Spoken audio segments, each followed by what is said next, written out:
Agradecemos a todos que têm estado conosco estudando a palavra de Deus a cada semana. Vamos estudar um tema que é um dos principais que existe para a gente ter a verdade da nossa vida, conhecendo a Deus. Vamos fazer uma breve oração para que Deus nos conduza.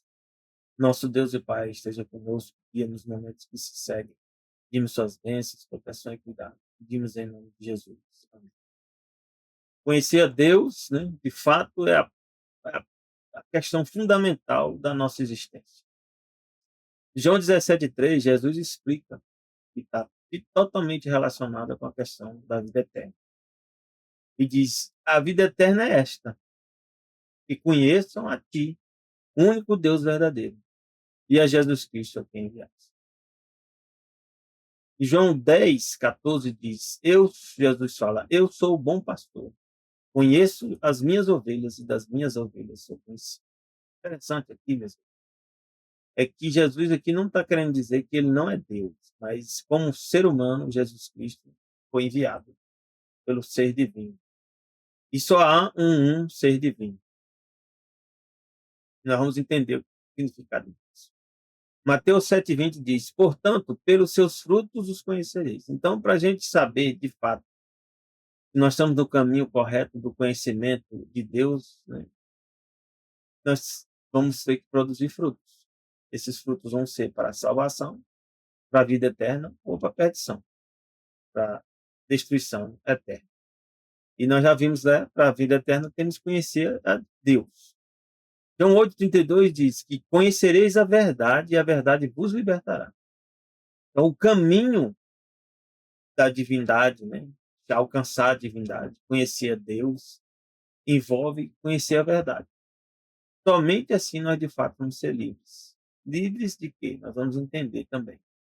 Salmo 139,23 diz: sonda-me, ó Deus, conhece o meu coração. Nós não podemos confiar em nós mesmos.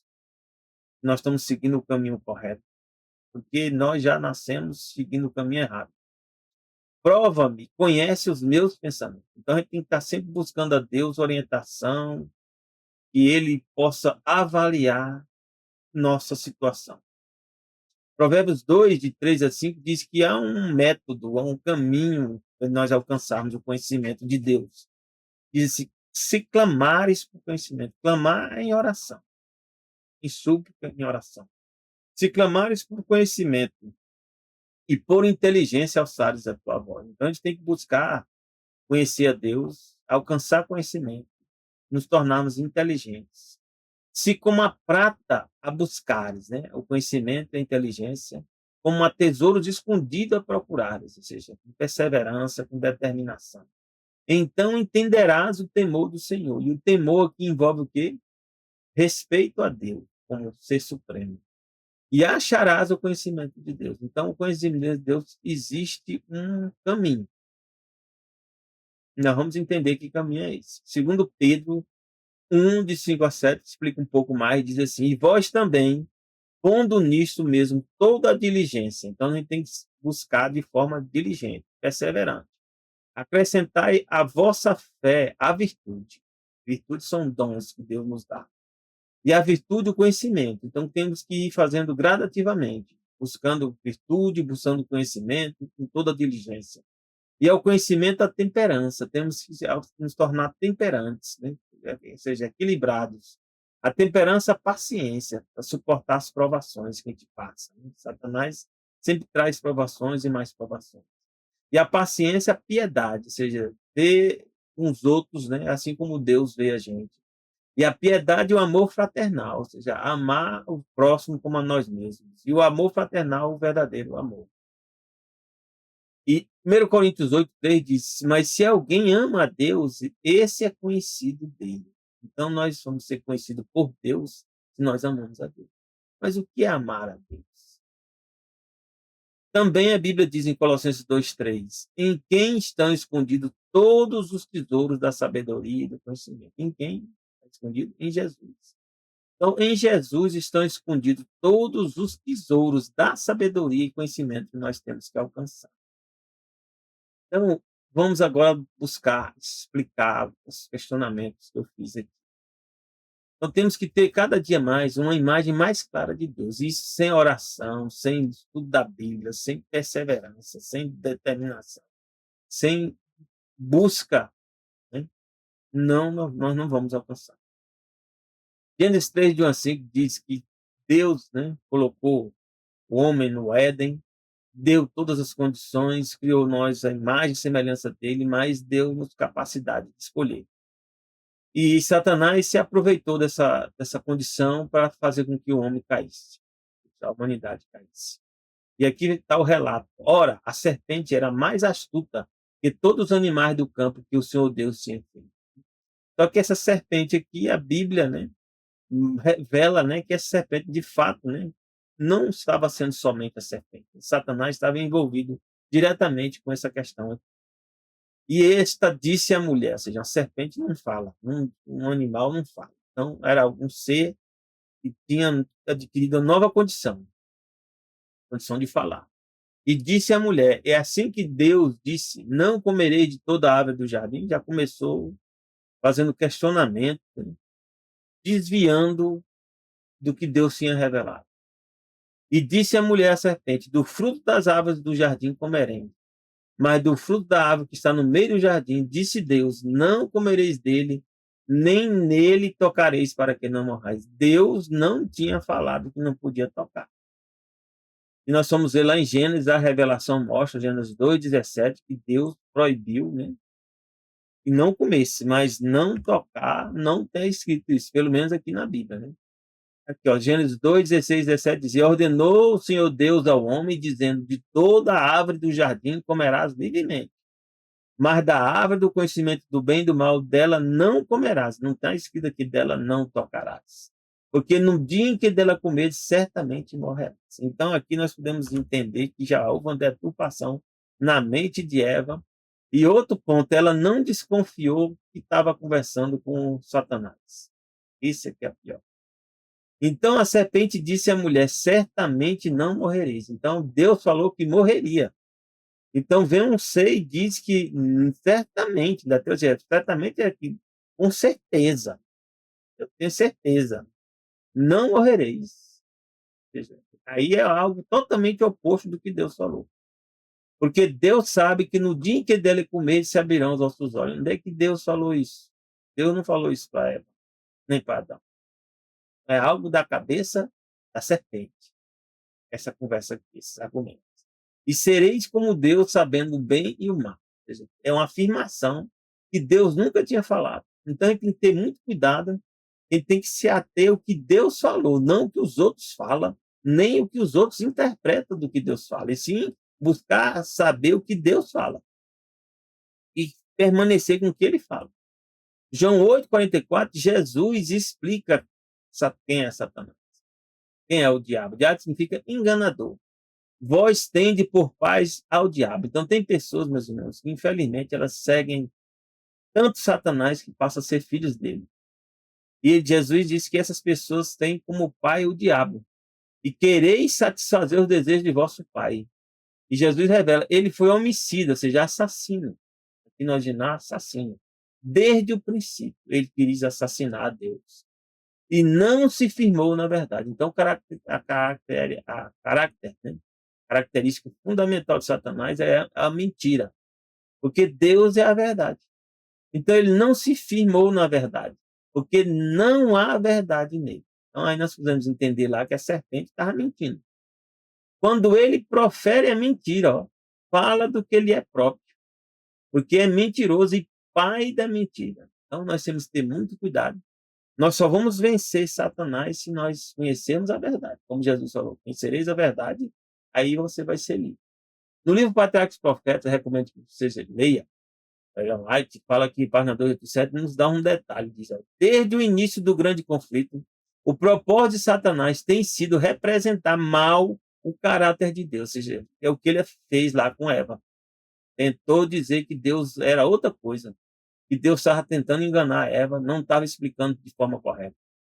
Então, ele sempre tenta representar mal o caráter de Deus e provocar a rebelião contra a sua lei. Foi o que ele fez com Eva e depois com Adão. Mas a Bíblia diz que isso vai piorar até chegar ao ápice, ao clímax. Satanás vai continuar se envolvendo com a mentira. E segundo Tessalonicenses 2, de 8 a 12, diz assim: então será revelado o iníquo. Em algum momento da história da humanidade vai vir esse ser que a Bíblia chama de iníquo, a quem o Senhor desfará pelo Espírito da sua boca. Então, esse ser que é o iníquo vai estar na volta, na segunda vinda de Jesus. Vai ser destruído quando Jesus aparecer. E aniquilará pelo esplendor da sua vida, esse iníquo. E diz assim, que é esse iníquo cuja vinda é segunda eficácia, ou seja, é Satanás é que está conduzindo esse iníquo. Segunda eficácia de Satanás. Com o quê? Com todo o poder. Ele tem poder? Tem. Produz sinais? Produz sinais. Não se engane com isso, não.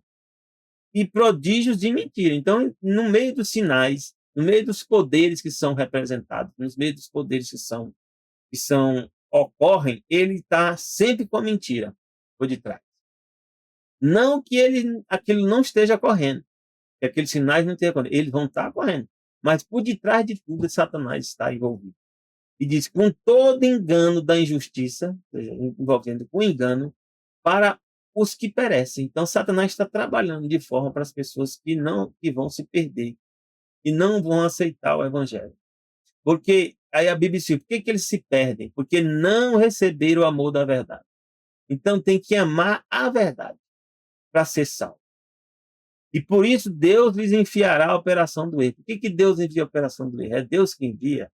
Não, não é Deus que enviou Satanás. Satanás veio por si próprio. Mas se você não aceita o evangelho, então Deus permite que você colha os frutos das suas escolhas. E aí Satanás vai fazer o quê? Trabalhar com a operação do erro, o erro, para que as pessoas vão crer o quê? Na mentira. E Deus vai permitir que eles façam essa escolha, porque é a escolha deles. Para que sejam julgados todos que não creram na verdade. Então, eles não creram na verdade. E a verdade é a palavra de Deus. O evangelho alcançou eles, mas eles rejeitaram. E antes tiveram prazer na iniquidade. Então, eles passaram a escolher a iniquidade. O que é iniquidade? É a transgressão da lei. É o pecado. Então, o mundo está envolvido nessas questões. A verdade e o engano. E nós temos que entender que Deus é santo. E o que significa ser santo? Santo significa ser separado, com um propósito. Mas Deus, né, separado de quê? Levítico 20, 25 a 26 diz assim: fareis, pois, a diferença entre os animais limpos e imundos. Então, Deus criou animais que são limpos e outros são o quê? Imundos. Não pode ser comido.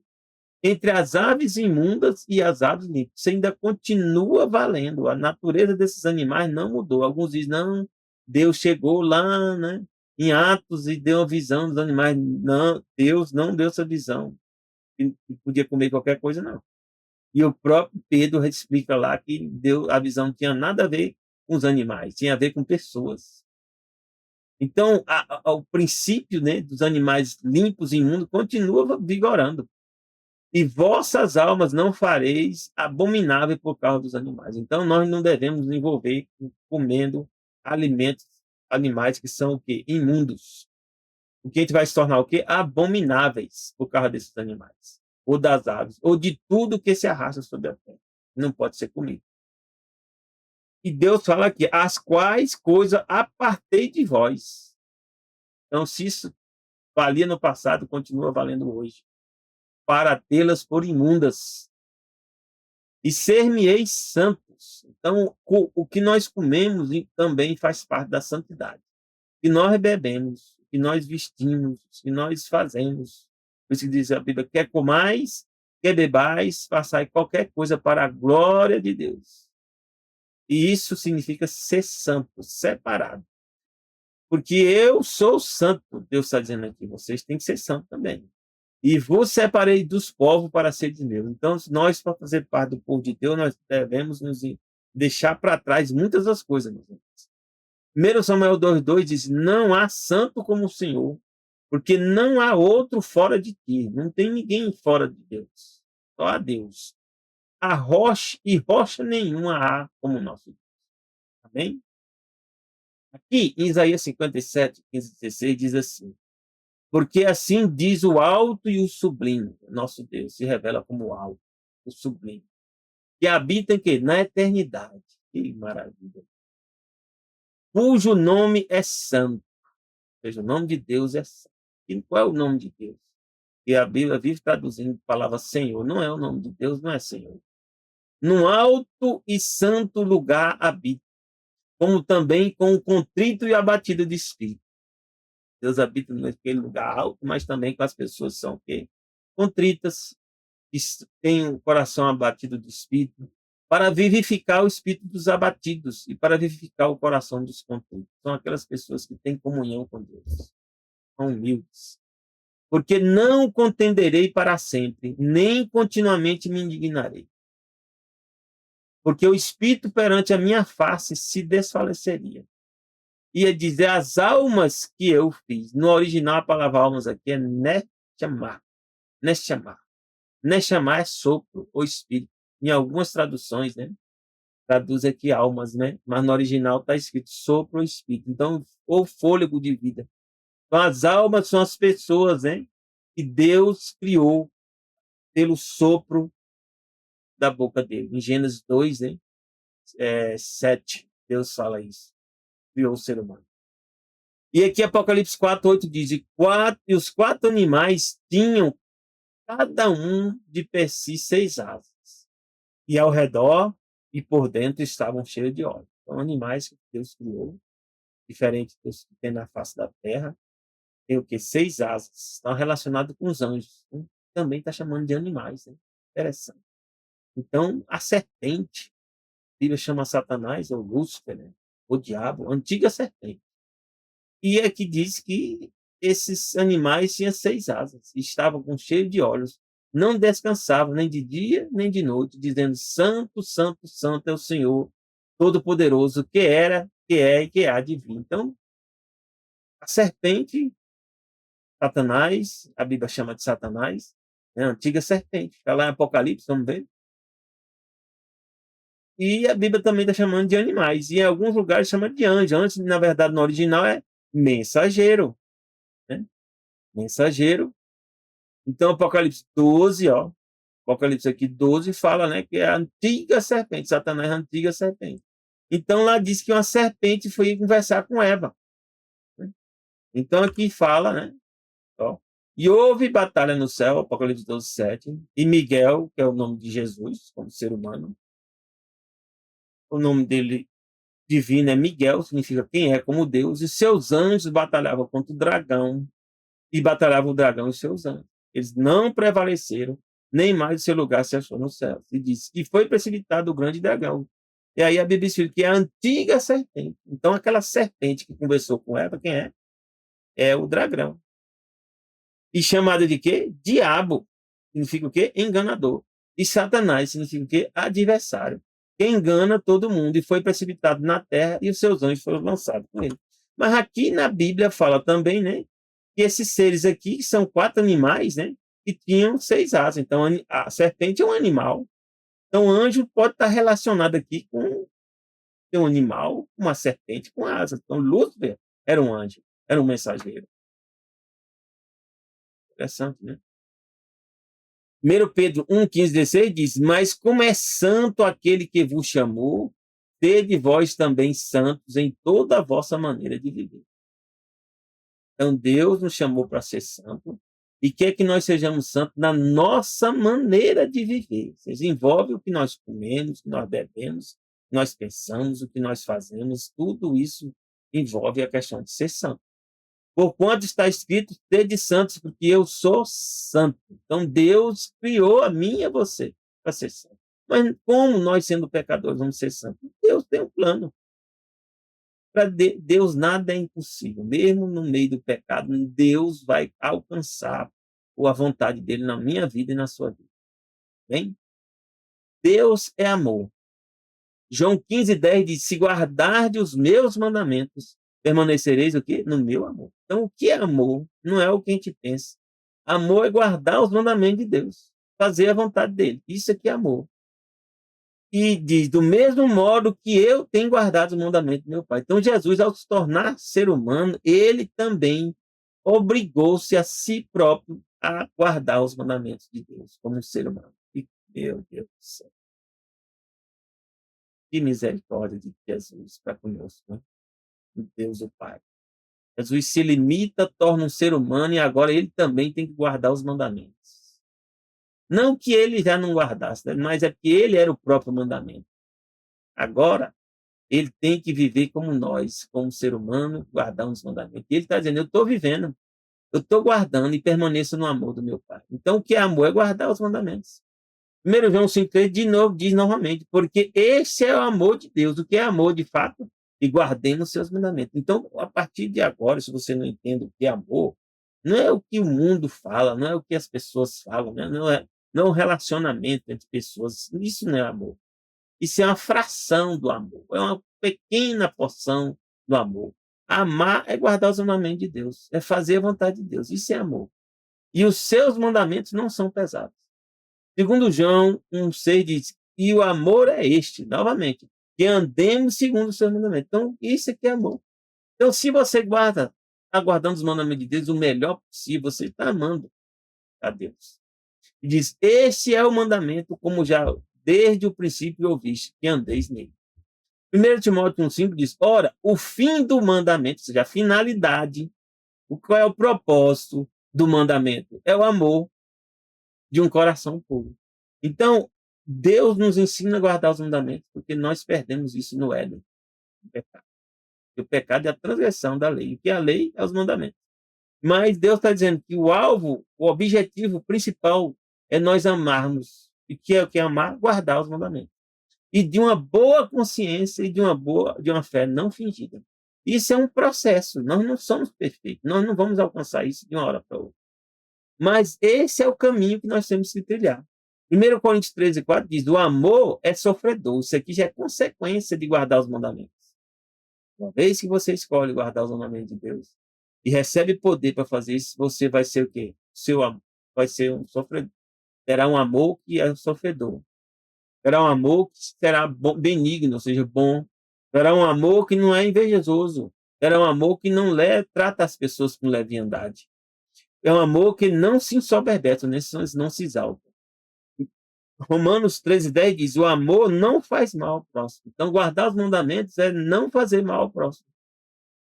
De sorte que o cumprimento da lei é, de fato, o amor. Né? Então, alguns dizem, o amor, a lei foi abolida. Nunca, nem foi, nem nunca será, porque o amor é para o propósito para o qual Deus nos criou, amar.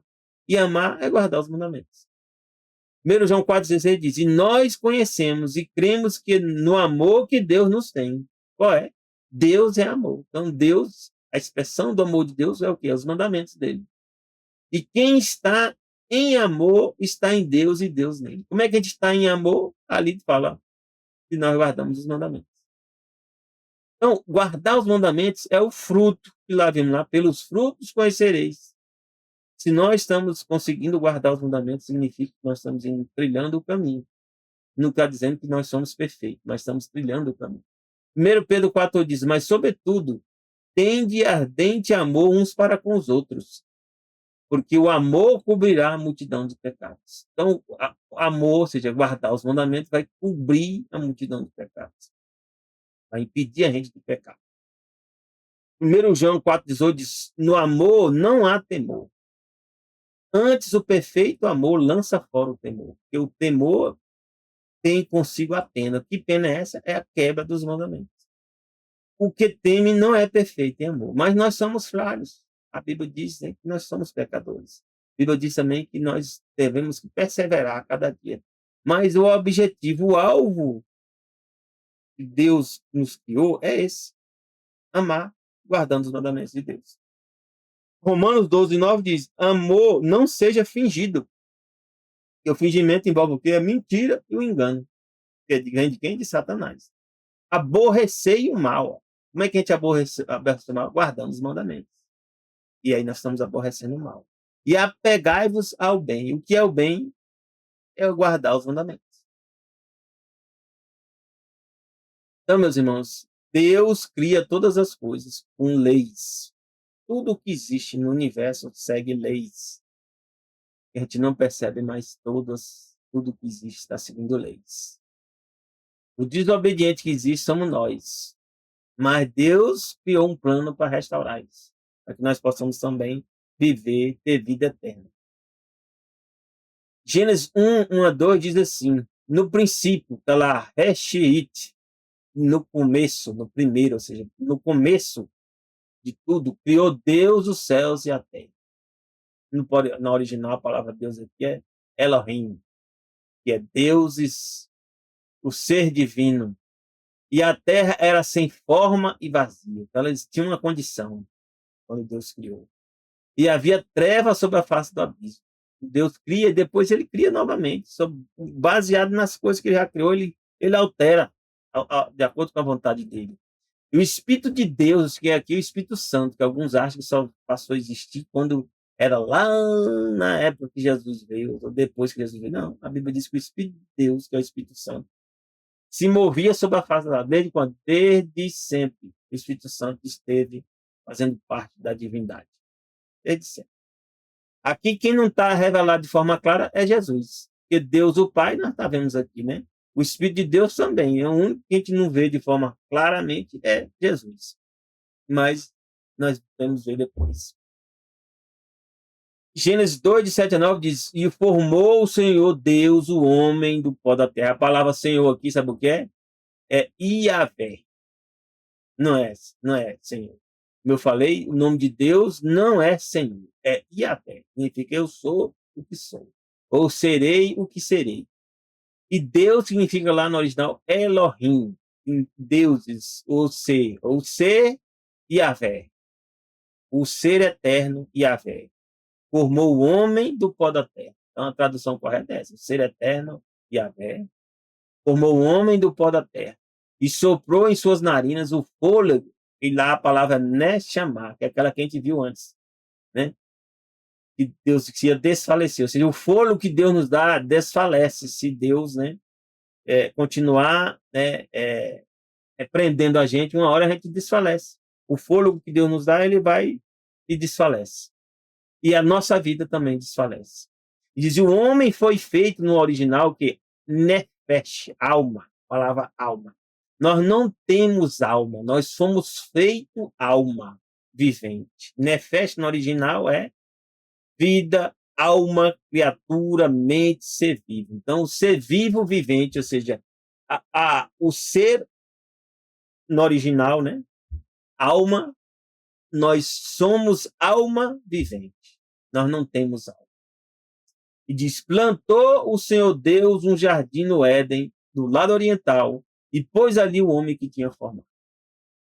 E o Senhor Deus, ou seja, o ser eterno Yahvé, fez brotar da terra toda árvore agradável à vista. Então Deus fez tudo para nosso bem. E boa para a comida. E a árvore da vida no meio do jardim. Deus colocou a árvore da vida, né, que nos perpetuava a vida, no meio do jardim. E tinha também a árvore do conhecimento do bem e do mal, que Deus colocou como prova para ver se a raça humana ia permanecer com ele. Escolha própria. Não escolheu fazer isso. Hoje também nós somos testados. Mas Adão e Eva, nós também estamos sendo testados. A pregação do evangelho era como se fosse, sabe o quê? Essa árvore da ciência do bem e do mal. Os que aceitarem a verdade não vão comer da ciência do bem e do mal. Verdade do evangelho. Os que rejeitarem o evangelho vão continuar envolvidos com a árvore da ciência do bem e do mal. É isso. Todos nós estamos passando por teste, igual Adão e Eva. Salmo 38, de 8-11, diz assim: tema toda a terra a Yahvé. Temo-no todos os moradores do mundo. Temer é respeitar. Ter Deus em suprema consideração. Significa a palavra original, temer aqui. Por quê? Porque ele falou e foi feito. Alguns falam que foi milhões de anos, e isso está compatível com a Bíblia, porque ele quer tentar pegar a ciência, né, de hoje, né, e ela diz que são milhões de anos, né? Não, a Bíblia diz não. E ele falou e foi feito. Não está dizendo que falou e demorou milhões de anos, não. Falou e foi feito. Mandou e logo, a palavra logo, aqui não é milhões de anos para aparecer, não, e logo apareceu. Haja luz, houve luz. Ah, não, mas a Terra pode ter sido criada no passado, há milhões. Ah, e outra coisa. Já não vamos discutir isso aí. A idade da Terra. Essa Terra tem assim, milhões de anos, mas aquele processo, lá no começo, que Deus diz, haja luz, houve luz, que isso não foram milhões de anos. A Bíblia diz, né? Houve tarde e manhã, passou um dia. Houve tarde e manhã, passou. Foram 6 dias do nosso calendário, né? Do nosso tempo, que Deus usou para criar todas as coisas. Não foram milhões de anos. Então, Deus diz aqui: o Senhor desfaz o conselho dos gentios. E são gentios, são aqueles que rejeitam a Deus. Aqueles que não querem proximidade com Deus, são gentios. Se você já aceitou Deus, você não é mais gentio, você é povo de Deus. E diz que Deus quebranta os intentos dos povos. Então, os povos têm muitos planos, né? Mas Deus destrói esses planos.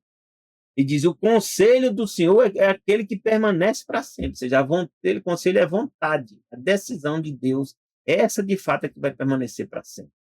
E os intentos do coração de Deus de geração em geração. Amém, meus irmãos? Então, o que está revelado na palavra é o que vai acontecer, meus irmãos, minhas irmãs. Isaías 46:10, Deus fala assim: eu sou o que anuncio o fim desde o princípio. Oh, que bênção. Deus revela para nós o futuro que vai acontecer. Desde a antiguidade, as coisas que ainda não aconteceram, não sucederam. E que digo o meu conselho, ou seja, a minha decisão, a minha vontade, essa será firme. Ninguém vai alterar. Satanás não vai conseguir. Demônios não vão conseguir alterar. Se você aceitar Jesus como Senhor e Salvador, ninguém vai tirar Jesus, você da mão de Jesus. Farei toda a minha vontade. Amém, meus.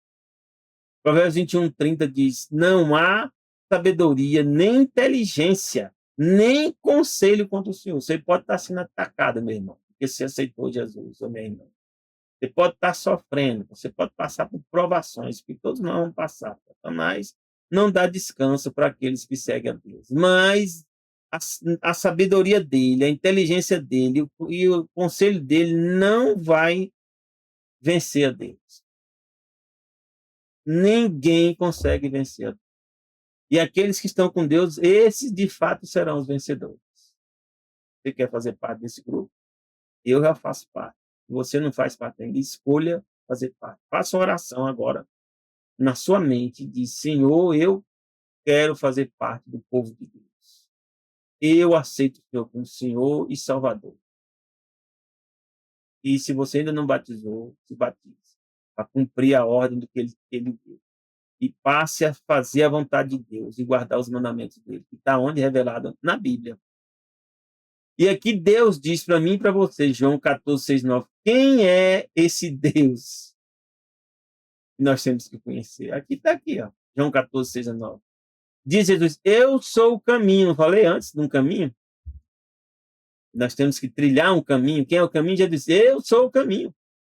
Jesus tornou-se esse caminho. Jesus torna-se humano para ser o nosso caminho.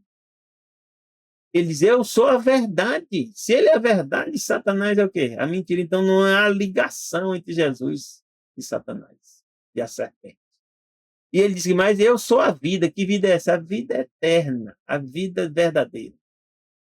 Ninguém vem ao Pai senão por mim, Jesus diz, porque ele é o Pai. Sem ele, ninguém vai conhecer a Deus. Porque ele diz aqui: se vós me conheceis a mim, também conhece a meu Pai, que é o ser eterno, que é um dos membros, né, da divindade desconhecido, que a gente não vê, não viu. E desde agora o conheceis e o tendes visto. Então Jesus não mente. Ele diz que é a verdade. Então, dizendo, ver ele, você está vendo que Deus o Pai. Ver Jesus é a mesma coisa que ver Deus o Pai. Que é ver Deus o Espírito. Porque não há separação entre eles. E disse-lhe Filipe: Senhor, mostra-nos o Pai, e nos basta. Você também fica questionando isso, né? Jesus não é Pai, Jesus não é Deus. Olha, Jesus não mente, não, meu irmão. Disse Jesus: Eu estou há tanto tempo convosco, não me tendes conhecido, Filipe. Olha o que Jesus fala para mim e para você hoje. Quem me vê a mim, vê o Pai. Ponto. Porque não há separação. O ser eterno é Pai, Filho e Espírito Santo. Conhecer Jesus é conhecer Pai, Filho e Espírito Santo. Ele diz: Como dizes tu, mostra-nos o Pai. Em João 10:30, Jesus também diz: ó, eu e o Pai somos um. Esse um aqui é um numeral. E um, número um, unidade, único. Eu e o Pai somos único. Único o quê? Único Deus.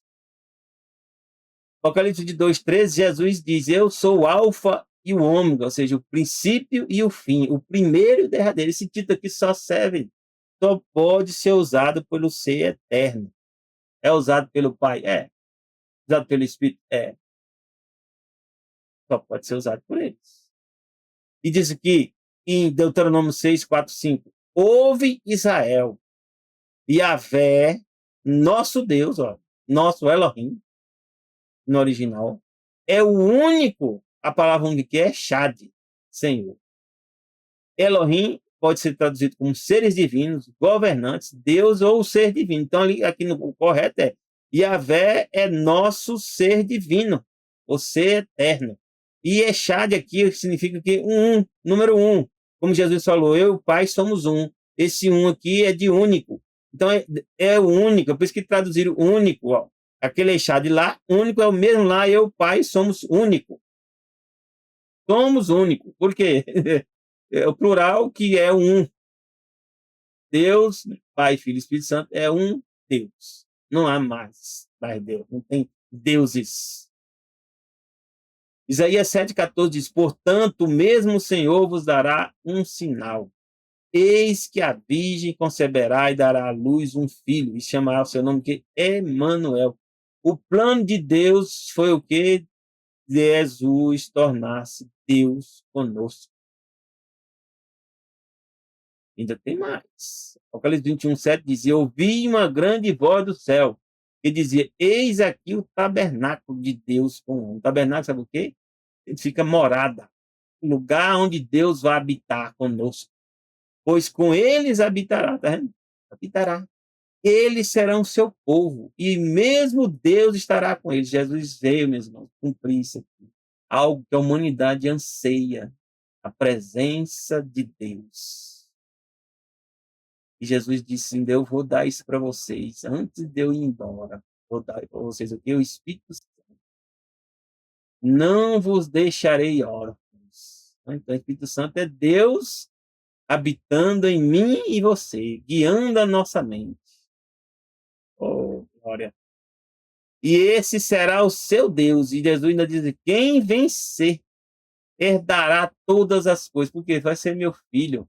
Eu serei seu Deus e você será o que? Meu filho ou minha filha. Meu irmão, né? Não tem mais nada importante que isso aqui, não. Tem não. Não importa o que venha acontecer na sua vida. Permaneça com Jesus, em Jesus.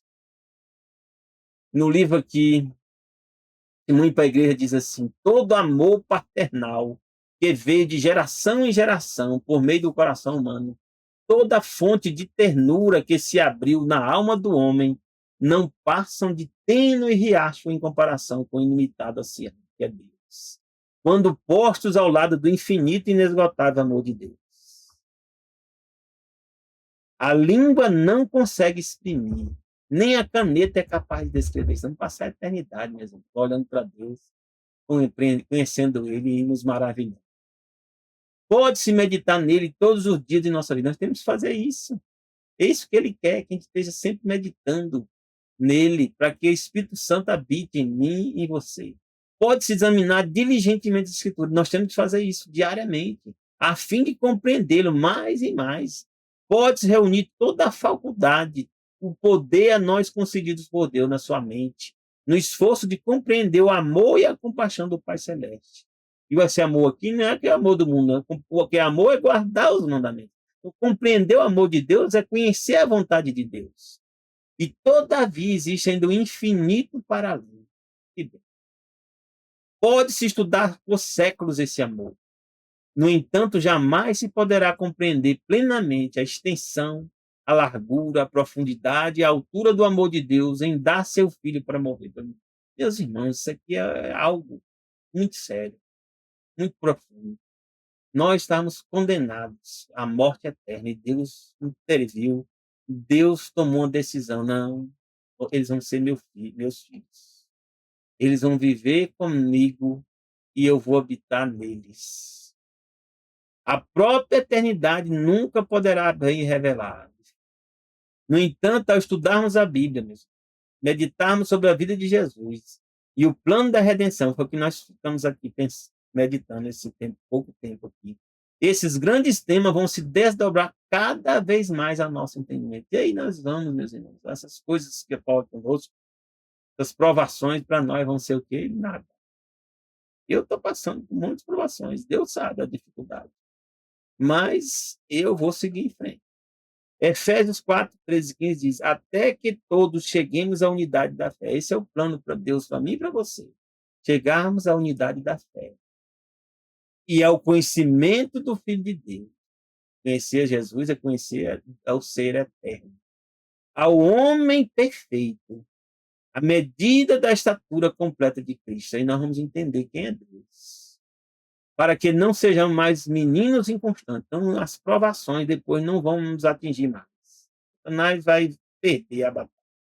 Levados em roda por todo o vento de doutrina. Nós não vamos ser mais levados por vento de doutrina. Pessoas falando mal de Jesus, falando mal da Bíblia. Você vai seguir a Bíblia. Pelo engano dos homens que com astúcia enganam fraudulosamente. Então, quem está guiando eles? Satanás, a antiga serpente. Antes, nós temos que fazer o quê, meu irmão, minha irmã? Seguindo a verdade em amor. Verdade em amor. O que é amor é guardar os mandamentos. Então, seguindo a verdade em guardar os mandamentos que Deus nos dá. E esses mandamentos não são só os 10 mandamentos, não. É tudo que Deus revelar para mim e para você nas Escrituras. Isso é seguir a verdade em amor. Cresçamos em tudo naquele que é a cabeça, Jesus Cristo, nosso Senhor. Que Deus te dê um bom fim de semana. Já desejo a ti um feliz sábado. Começa quando? No pôr do sol da sexta ao pôr do sol do sábado. Graça e paz de Deus para ti e teus familiares.